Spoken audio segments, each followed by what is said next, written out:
Cordless circular saws are a great new innovation that's come along in the last, say 15 or so years. And lithium-ion technology has certainly made these saws just really grow in leaps and bounds. They're so incredible now, so capable. They're just phenomenal tools. So if you're used to a circular saw, a corded circ saw like this is a 7 1/4 inch circ saw.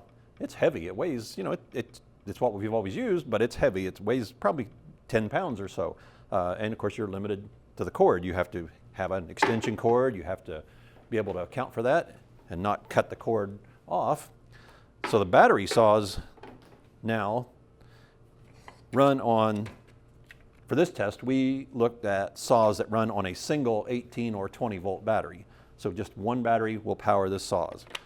So we've got here a field of 16 saws. We have 6 that have 7 1/4 inch blades, and we have 10 with 6 1/2 inch blades. What we found out was we tested these for power, and the battery really do a nice job. It's amazing how much power these have now. Brushless motors certainly make that a big possibility, or that's a big help, because the brushless motor with the lithium ion, the electronic feedback, they work in sync together to really maximize that saw. And all of these, when we tested, we did a lot of cutting power. They're all going to have the power to cut through almost anything you're going to run into in the shop, including some 8/4 white oak. So they'll be fine. You'll get used to cutting.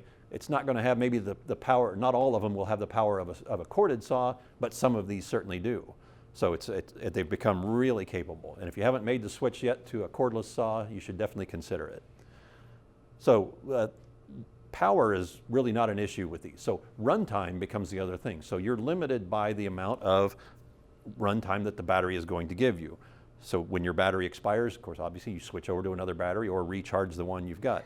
Most of these you should have a second battery on hand just to make it easier so that you can swap it out, go right back to work. And most of these batteries will charge in an hour or less. Some of them charge a little faster, some of them a little longer, but on average about an hour. You probably won't exhaust a battery before you need the second one. So what we found here is that when a saw uses a bigger battery, for example, this Bosch uses this is a 6.3 amp hour battery. So we tried to get all of them in about 4 to 6 amp hour packs. They don't all have the same sizes, but we tried to get them all pretty comparable. But the board, when you have a 6 amp hour pack or a bigger, thicker pack versus say this is a 1.5 or a 2 amp hour pack. These have a single set of cells. So in this case, it has 5 battery cells in there. This one has 10 cells, so that it can get double the runtime out of it, as opposed to this one, to the smaller packs. But what we also found is that the larger packs work more efficiently with the saw, so you get a lot more runtime, but you also get more power. You get better performance out of it, just simply because between the 2 sets of battery cells, it can transfer the heat, it can transfer the load, swap between them. They just become more efficient. So when you're running one of these saws with a slim pack like this, they do okay. They'll work in a shop. They'll cut a 3/4 board, 3/4 plywood, some of that stuff, and it'll work fine. It doesn't have quite the power, or especially doesn't have the runtime of the bigger packs.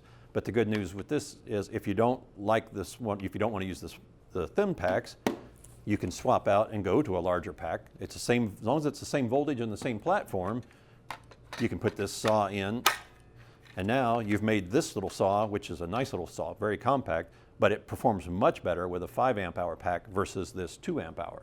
So that's a good thing to do. You can buy this saw as a bare tool, or any of these as a bare tool, use your batteries that you already have, or go a la carte and buy bigger pack batteries. So the bigger the battery pack, the better your saw generally is going to run, both runtime, power, and efficiency. So let me talk a little bit about the right and left blade situation here. So as you notice, most of these 7 1/4 inch saws have the blade on the right side of the tool.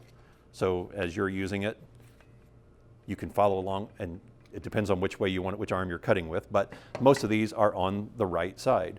The Ryobi is the one exception to this. It has the blade on the left side.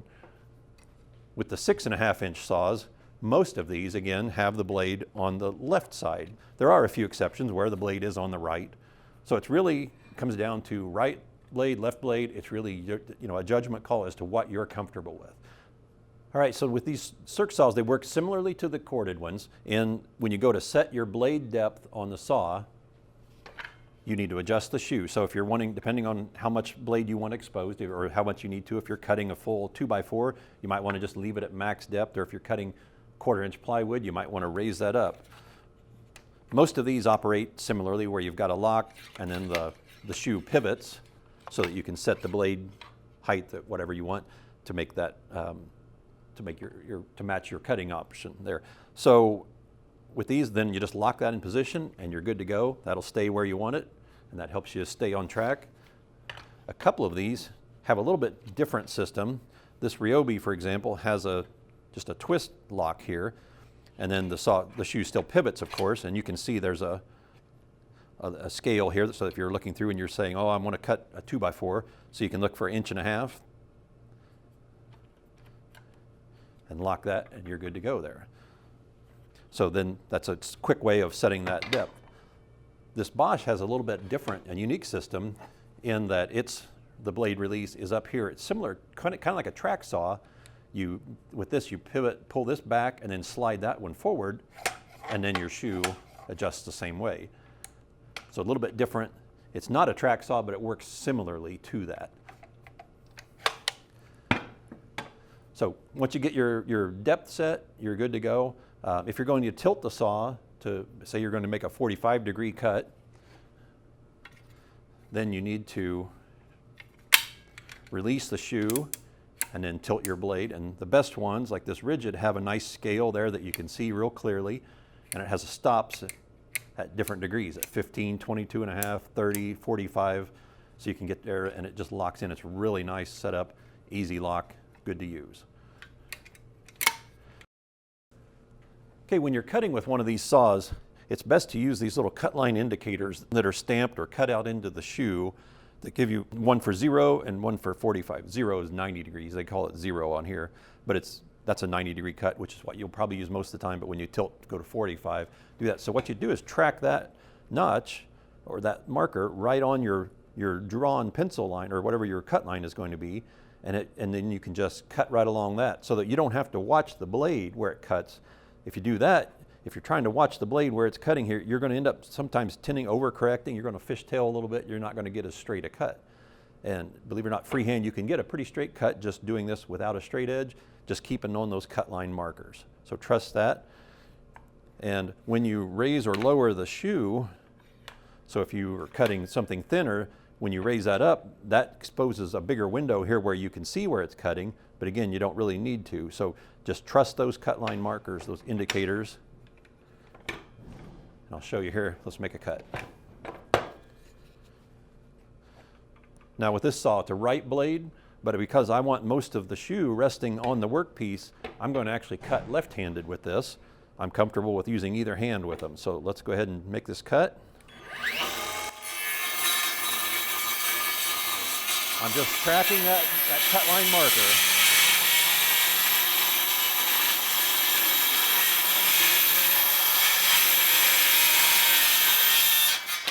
And then as you make that last bit, just follow through on the cut and finish it off.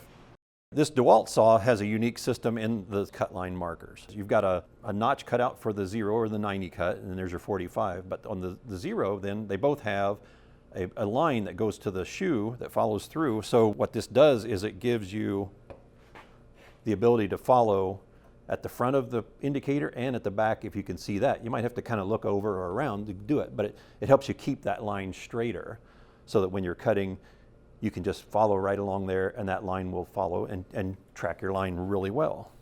So let's make another cut.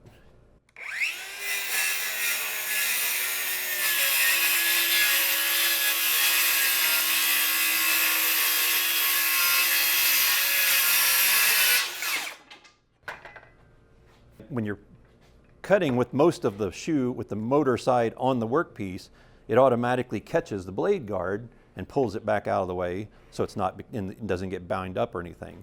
If you were to cut with the smaller side of the shoe on there, sometimes that blade guard doesn't always catch. This one has a nice little knob here to catch on that, so it does move it up out of the way. But as an example here, I'll show you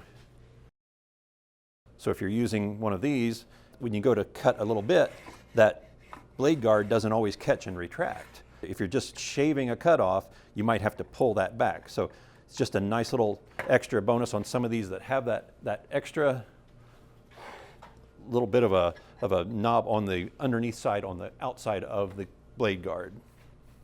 A couple of these saws have some electronic controls on the motor which add a nice little extra effect. This Bosch, for instance, has multiple speeds that you can set. So it has 6 different speed ranges. You can go through, slows it down if you're cutting something like, say, acrylic sheets where you want to go slower so that you don't burn or melt that plastic resin. So you can go slow with that. But if you're cutting wood, generally you want the faster speed. The higher speed range is generally your best bet.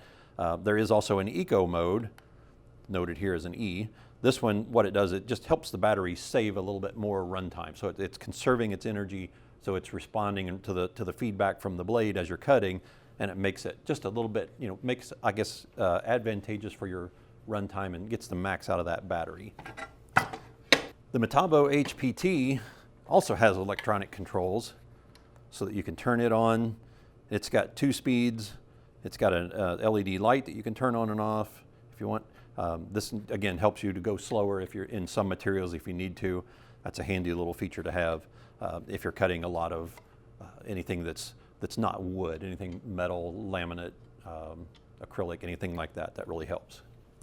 So if you're thinking about getting a cordless circ saw, there's a couple of things you probably should consider. First of all is if you've already got cordless tools, a drill, an impact driver, or a jigsaw, or something like that, it makes a lot of sense to get a tool that matches that so that they could share batteries. So with some of these sell in kits with batteries and a charger, and some of them sell only as a bare tool. You have to buy the battery and charger separately. So if you've already got those, you can buy the bare tool cheaper than you can buy one with extra batteries and charger. So it makes sense to do that if you're on a platform, to stick with that. But if you'd like, go for one that really performs well. We found in general that anything with a brushless motor outperformed the the standard brushed motor.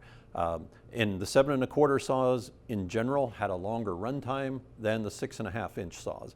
So that's another, again, if you want a little bit more runtime, or that, it makes a difference. If you're looking for blades, there's both of these blades are plentiful in the market. 7 1/4, 6 1/2 inch blades you're going to go through them, you're going to need a lot of blades. They're both readily available, so don't make that a buying decision unless you just really prefer that. You're going to get enough cutting capacities with one of these. The difference is going to be almost negligible between that. You're going to get another 1/2 or 3/4 of an inch with one of these saws, so it's not a big difference. All the 6 1/2s will still cut through a 2x4, that thickness. So if you need thicker cutting than that, then go to a 7 1/4. And if you are looking to start and you don't have any cordless yet, then look to one of the better saws. But you'll do well with almost any of these.